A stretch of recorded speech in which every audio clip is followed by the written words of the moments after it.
is Sky Marinda, and I'm a tarot reader, artist, and witch. I'm excited to watch this video because back in 2007, I was a huge Smosh fan. Like, I had a poster that said Boxman for Christmas. If you get it, you get it. I was really excited when I realized Anthony is still on YouTube, and so when I saw that he was doing an episode on Wiccans and witchcraft, I was like, ooh, it's like a full 180 back to my 2007 self when I dreamed of having my own YouTube channel, but I was too afraid to do it. All the pieces of the universe coming together. I'm Anthony Padilla, and I spent a day with Wiccan high priestesses to learn the truth about the highly controversial beliefs and bizarre rituals of this occultist religion. Today, I'm gonna put their words to the test by allowing them to use me as a vessel to cast a spell. But what I really wanna know is this religion so controversial because it commonly empowers women? Or is it because of something much more nefarious? Like worshiping Satan? Such a sexy intro too. And that's what witchcraft should be, sexy. So already he's got the vibe. Like, people do still think that witchcraft, Wicca, all those variations worship Satan. Like, I forget that people think that, and I have to like explain that that's not the case when I meet people. And so, I don't know, people get scared still when I meet them. I've had people say to me, like, I'm afraid to be friends with you because I'm afraid you're gonna try and make me not Christian anymore, which I'm like, I don't proselytize, so you don't have to worry about that. Thorn! Hey! So, disclosure, I follow Thorn on Twitter, and I think she's very nice, so I'm a little biased going into it. Now, how would you describe yourself? Wiccan, what kind of words would you use? Generally speaking, I refer to myself as a Wiccan priestess. Most of the time I just reach for witch. Witch. But witch is such a broad term these days that when I'm in the company of other practitioners, it's more helpful to define myself as Wiccan. Yeah, what you call yourself, like, as a witch, as a practitioner, people can get very in the weeds about it. I used to like throw around lots of different words, like, oh, am I a sea witch? Am I an air witch? And now I just stick with witch because it's like, it doesn't really matter to me anymore. What is the biggest misconception about Wiccans? I guess it's still the old one that we're involved with Satan or something. But I'm sorry to say to those who believe that they're completely wrong. There's some watching right now. Yeah, well, I'm sorry, darling, but you're completely wrong. I feel what she's saying, and that like a lot of times people comment like concerned things on my videos, like, oh, you need to find Jesus, or you're like messing with dark stuff. And it's just like a misunderstanding of what witchcraft is like. So yeah, you're wrong. She got it. He exists within the pages of the Bible. He is their projection of evil, and they need to deal with him instead of projecting him onto other people, especially us. You are one of America's first public witches. I am. Now the whole world is composed of witches. I was one of the first. There were very few of us that had the guts to come out, and I was a lawyer at the time on top of it all, in the very early 80s. People were nervous about coming out as witches after the Salem witch trials. In America, that makes no sense. Why would people be concerned about coming out as a witch? I don't know, why are you so stressed, right? That is a big deal to be like open about it in the 80s, because even now people think it's like kind of silly and weird and stupid, but like, when was the 80s? Was it 40 years ago? Wow. But yeah, 40 years ago, like, it was way worse. It's hard to imagine because I wasn't alive then either, but I just like know that's become way more mainstream, way more popular in the past 10 years. Can you tell us about the history of Wicca, where it came from, how long it's been around? The 1940s in England, there is this popular movement to start looking toward magic and the magical traditions of that area. And there's this guy named Gerald Gardner who comes out and he starts writing popular books. He has a tabloid presence, and basically he comes out and tells people, hey, I was initiated into this surviving witch cult. I've gotten permission to write about it and share it with the world. People start seeking him and various associates of his out for initiation. And eventually he initiates folks in the US, his books make it over there, and people begin spreading his tradition in the United States. The particular tradition that I follow goes back to that dude. He brought people in, they brought people in, they brought people in. I'm down here somewhere. Like a pyramid scheme. Yes, exactly. No, I'm stopping there. Absolutely not. Is Wicca a modern religion or is it ancestral? It wasn't called Wicca, but it existed more than 5,000 years ago. It was the indigenous wisdom tradition of Europe. Wicca tends to be the spirituality. It developed as a modern rebirth. Would you say that the ritual that was done to initiate you changed you or the way you perceived the world or made you feel differently? Was there some kind of value placed Yes. on that initiation? Is it a cult? I know some folks who will say that their initiations felt like a culmination of something. For other people, it's the moment itself is that transitory kind of explosive moment where suddenly you're different. If I were a skeptic, I might hear things like, there was a guy at this point sometime within recent history that found this thing and then started spreading his word, and then people started becoming initiated in. I've never been officially initiated into a tradition. Like I practice with several, but I've never done like a initiation ritual. She's making me want to do it though. It sounds cool. I want to see if it does like have a profound impact. Maybe I should do that. Into it, I would think cult. Yeah. And that word was used. I think cult is one of those words where we use it usually to mean this religion over here that we don't like. People used to write about the cult of democracy in the United States, this idea of devotion to something, adherence to something. So it's really only in very recent decades that the word cult has come to have this blanket kind of negative connotation. But amongst my coven mates, yeah, we use the word cult. Most people, when they hear cult, assume that it means unquestioning devotion to a belief system that was taught to you. And that definitely is not who we are. If we could be said to have a central virtue, it would be autonomy and personal authority. My devotion is to my tradition and to my gods. It's not to other witches, and it's certainly not to a founder. Yeah, it's interesting. Like I know technically the word cult doesn't mean something bad, like, you know, like back in the day it'd be like the cult of Aphrodite, the cult of Apollo, but like modern associations are like so negative. I like stay away from the word because it's like I don't want to confuse people, like I don't want to like seem scary. Do you cast spells? Do you use magic?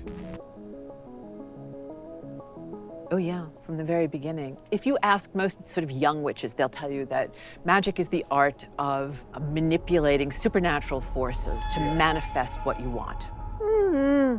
Not so much. I mean, that's kind of an old model. What is the magic actually? The magic is the flow of the sacred from energy into embodiment. Everything's interconnected. And that flow of connection, that relationship, that energy that moves back and forth between us and the plant, which could use a little more water and a little more sun. Try not to talk about that. Called out his plants. That's a very witch thing to do. Not for me though. I don't know how to take care of plants. That's why I have dead ones behind me. Physicists now talk about 13, 14 dimensions of reality. In fact, we operate mostly in 3. But the mind has a capacity to experience much more. When you open your mind and open your heart, the sacred comes to you. You ask, and the energy flows into you. And it changes you, and you work with it. And working with it is casting a spell. I thought it was you had to find 5 very rare herbs, mix Yes. them together in a concoction of your own blood and the blood of some random person. And then you have to mix it up and mash it together. You know. And then you have to drink it 6 times. Yeah? Where did you hear this? Stop going on witch talk. And then all your dreams will manifest. Not the witch talk call out. I mean, I'm on witch talk, so like, I can't say anything. A good spell opens your heart, asks for what you need. And then if you wish to enhance, you know, the asking, you can add herbs and oils. There's an artistry to it. And it can be very beautiful. But it doesn't have to be anything more than breathing or drinking water. To me, magic can be a useful tool for kind of controlling those things that we might think of as coincidence or luck. It's not going to fix everything. It puts enough things into play where the thing that I am hoping will happen has a better chance of happening. I like how she phrased it with like, it adds kind of luck, or it adds more chances that something will happen. I feel like that's like a very grounded way to look at it, because I think otherwise you can kind of set yourself up for disappointment or like disillusionment or frustration. There are people who are very bookish, and there are ancient traditions of magic that we could study and we could potentially master. There are recipe books out there. And do they work? They can, yeah. I know, that sounds very coy. Very up for interpretation. Some people are in this camp that says, here's a spell, and the elements of it by themselves are powerful. There are other people who it's a creative act. It's something that it's born in the same way that you might write a song or make a piece of visual art. So it's a piece of art. Yeah. And it makes you feel a certain way, Mm-hmm. and it might change your actions. Totally. So there isn't a general sense of here's a recipe or an equation for you to follow, and Yeah. what works for me will work for you. It really is individual by individual. I agree with the recipe analogy as well. Like, I think it's kind of boring to only follow other people's ideas, but it can also be cool. I think that's like the hard thing, like Anthony was saying, like, well, do these ancient spell books work? And it's like, maybe. I feel like these topics are like so hard to talk about, because trustworthy witches, trustworthy magical practitioners aren't going to be dogmatic. They're not going to be like, yes, this is the one true way, this is the right way. If you do it, it will always work. And so in that way, it's less black and white, and it's less just like sensational, like, yes, this is how it works. So it's all very like fluid, I don't know, mysterious. I think you'd rather have that fluidity than like a dogma. So that's why I like it. I was in law school, and I started having dreams that came true. One of the dreams that I kept having was a woman who would appear in the dream. She was bare-chested, and she had a crown on her head and a light at her throat. And she was holding a book. A friend of mine took me to have my tarot cards read by a woman who she said was a witch. Does a spread. She sees things that I've discussed with nobody. I'm impressed. We're all done. She says, I have a women's circle. I think you might be interested. You might find what you're looking for there. Shake her hand politely. I say, thank you, that's very kind. I pay her. I'm out the door. These are witches. Witches, circles, no. She said, well, you should think about it. I go back to the Metropolitan Museum of Art in New York, and I'm walking into a new wing of sculptures. And suddenly, like you're seated next to me, in front of me, is the woman in my dreams. It was a statue carved out of marble. Instead of a book, she's holding a rolled up sheaf of papers. I looked at the little plaque next to her toes, and it said, the Libyan Sibyl. And I looked up Sibyl, and it said, an ancient prophetess, comma, a witch. The universe is speaking to you. The sacred is showing itself to you. So it's more of a question of if you are listening. Oh, that's such a cute story. I love dreams and like messages in dreams. I think we're gonna have you do your very own spell. What would those spells look like? Are you allowed to say, or is that secret? I'll share it with you. There's no cameras rolling, so don't worry. No, that's good. It's all just you and me I here. believe you. I totally turned off the cameras. And I am very gullible. Okay, So let's go. Good, let's go. I'm gonna ask you to think about prosperity and success. Whatever that looks like for you. I already got prosperity and success. See, look around me. I mean, I see some things that could be I'm in improved this upon. $7 billion studio with 45 associates who help me at every single moment. I mean, couldn't you've ask got me for more. here with you, so that's pretty. And you are a hefty penny. I am. She said, I see some things that could be improved upon. So fundamentally, what you're gonna do, Uh-huh. you're gonna make yourself a little bag. We're gonna put some stuff in it. Okay. We're going to decide that it's magical. Okay, so it's a decision. It's an internal I belief. think so. Yeah. Okay. So here's what we're gonna do first. I like Thorn because she's so down to earth like I am. She's like, we're going to put stuff in a bag and it's going to be magic. It's like, yes. A bunch of little pouches. They're in different colors. And I want you to think, like, if you were going to bring success or prosperity into your life, like, Give me a color association. I am going to go with the green bag. It's got multiple different textures, and the fact that it looks handmade, to me, feels like more connection to the earth. Okay, so now I want to think about these herbs. What might you pick, like as kind of our base? I think the base would be spearmint. I feel like this is most associated with taking care of yourself, associated with brushing your teeth and having a minty mouth. Yeah, your day's gonna go better if you brush your teeth. Now I'm trying to remember if I remembered to brush my teeth before recording, because I definitely meant to. Now I want to look at some of these other objects we have here. Some of this was in got a little cuff on my desk of interesting stones. I see 3 objects What do here you that I see? immediately would be gravitated toward. What are they? First off would be this shiny little... That's pyrite. It's beautiful. I think the color goes really well with the bag that we have It's here. also called fool's gold. And again, we have that association with wealth, with prosperity. And then the amethyst, I have a connection with this from when I was younger. I always use pyrite / fool's gold in my money bowl and my money spells, so Anthony's got some witchiness to him. Because I used to like to collect rocks. I was a really cool kid that liked to collect rocks. And then this one here, I think the light traveling through it is really beautiful. I love that you're putting yourself in there too. The last thing you're going to do is write what is often called a petition. I'm not going to read it, and you don't have to share it with anybody else. Okay. And you don't even have to write words. You can draw a symbol that's important to you. If you've got song lyrics that are meaningful to you, something that just speaks to the prosperity that you want to bring into your life. I drew a waterfall. I feel like it's a reminder to go with the flow, and how even when it feels like you are falling, you'll still end up back in the water on your journey, flowing forward. Aw, I like his little waterfall. Little waterfall sketch. I'm laughing because, I'm not trying to read his waterfall sketch.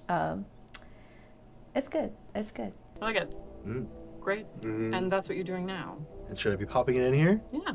Yeah, And that's yours. And you're going to keep that forever and ever, or until you feel like it's done its job with you, and place it wherever. And that could have a huge, profound effect on the way that I go about my life. But is it all here? Even if you've finished your spell, whatever it is, and you feel like it hasn't worked, I think that there's still value just in the fact that you performed it at all. If we think that magic is art, then it's equally valuable to sit down and create and not worry about the outcome. Let's say it is all in my head. Let's say that it's a placebo and I'm casting some kind of spell because I'm very anxious about a school test, or I'm very anxious about whatever. Just the process of sitting down and going through something like this, I find calms my anxiety. And at that point, who cares? Who cares if it's a placebo, because placebos work. The belief in something working is enough to make it work sometimes. And that's something else that I think makes Wicca weird, and why I kind of hesitate around the idea of belief, because to me, belief may not be the most important thing. Sometimes just the doing it is important. Well, thank you for this, and I will leave. Yeah, I love all that. I get a lot of questions when I give tarot readings, like, how does tarot work? Are you getting the energy from me? Are you getting it from the cards? Is it the universe? How does it work? And I just kind of also hesitate to give a firm answer, because it's if it works, it works. There's lots of different theories about how it works, and as long as it's working, I don't sweat it. Leave it up to my interpretation to see what comes from this. Magic. Thank you. Anthony's That a was witch great. now. I am a witch. Do you find that people tend to be skeptical when they hear about you being a witch? When they hear about what types of benefits and things this brings you? It's an ad now that I can't skip. Let's go. Oh, now I can skip. So the first reaction, even now, amongst too many people, that either you're wacky or you're satanic. I've tried to engage with fundamentalists of various stripes, and generally speaking, it doesn't matter what your faith is. If it's not theirs, they're not listening. I have fun in my Instagram and TikTok comments, and a little bit YouTube comments, talking to Christians. It's kind of fun though. I try not to attack back. So then when you're nice and you don't attack back, you just say oh, I disagree. They don't really have anything to say back to you. It's kind of a good killer of the argument. So that's my tip. Say, I disagree. That's it. That's all you gotta say. It shuts down the conversation. Because now you're not stuck in a loop of trying to prove each other wrong. It's just okay, well, I just disagree with you. So what are you gonna do?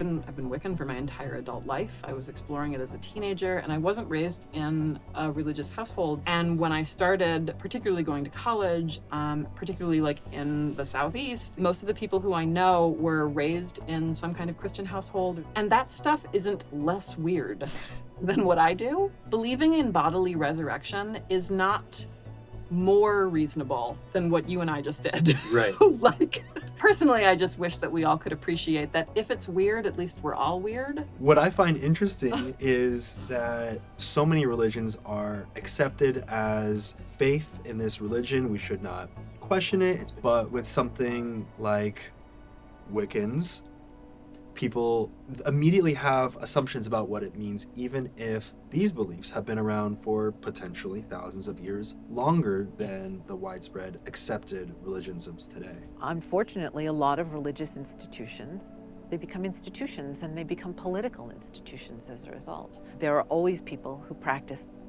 their faiths who are made better by their faiths. But there are a lot of people who are not, and they are very often in the hierarchies. So power and control, fear of women, and it hangs on. So we have to work very hard to disabuse people of all of those negative stereotypes and lies. There's so much to unpack there. I feel like it's a whole video in itself. Oh man, it's like almost overwhelming to try and talk about like power structures and all that. So maybe that'll be a whole nother video. What if magic really is all just a matter of setting your intentions Hey, setting intentions. That's my favorite thing. and opening yourself up for interpretations that align with that intention? If I cast a spell to have a good day, am I more likely to have a good day because of that, because of my intention to do so? Whether it's a placebo or something more, doesn't matter if it actually works. So that was so delightful. Like when BuzzFeed did their like, oh, I did a witchy spell or whatever video, like they still had this air of like, I'm too cool for this, or like, this is kind of stupid, wink wink, but I'm doing it anyways. And like Anthony's vibe is just like totally interested, open, respectful, like it's just like really cool. I think it does a good job addressing the stereotypes, talking about what it really is, and getting people thinking. I think that's the main goal, because like I was saying, it's not dogmatic. It's not like this is what it is and this is what you have to believe it is. It's more of like an open-ended question of like, how do you think energy works? How do you think your relationship with the universe or energy or other people, what does all that mean with nature, of course? What is that to you? Yeah, I think it was really beautiful. That beautiful introduction. Now I'm gonna send it to like all of my family so that they can get it a little more. I don't think I actually will. It still wouldn't go well. That's the problem. I think my family, certain members of my family would still not be cool with it. They'd be very upset to even be watching the video. But for everybody who's a little bit more open-minded, who's on the fence, I think it's a good introduction. And I mean, honestly, I think videos like this do help with that. Like I was reading the comments after, and it seems like a lot of people were like, oh, like someone I know is Wiccan and I didn't really get what they were about, but this makes sense to me now. So yeah, I think this video is really helpful with that. The only thing I'm jealous about is that he got to do a spell with Thorn. I would also love to do a ritual with Phyllis. They both seem very lovely and they know what they're talking about. Hit me up, Thorn. No, just kidding. The only thing I'm still pondering on is what Phyllis said about like when you're a beginner witch, you are thinking more about manifesting things, and when you're less of a beginner, you're thinking more about using the energy of the universe. I think that can go together. So maybe I'm just misunderstanding, but I think it's something that can be used together. Maybe as you get more into it, you start to experience that side of things more. It's an interesting distinction. I'm thinking on it still. It's making my brain think. If you still have questions about witchcraft that weren't answered in this video, leave them below in the comments. I want to know what you guys are thinking about, what you have questions about, and maybe I'll make a video about it. If you want to learn how to make your first altar, go ahead and go to the video here, and you'll get a step-by-step instruction about how to do that.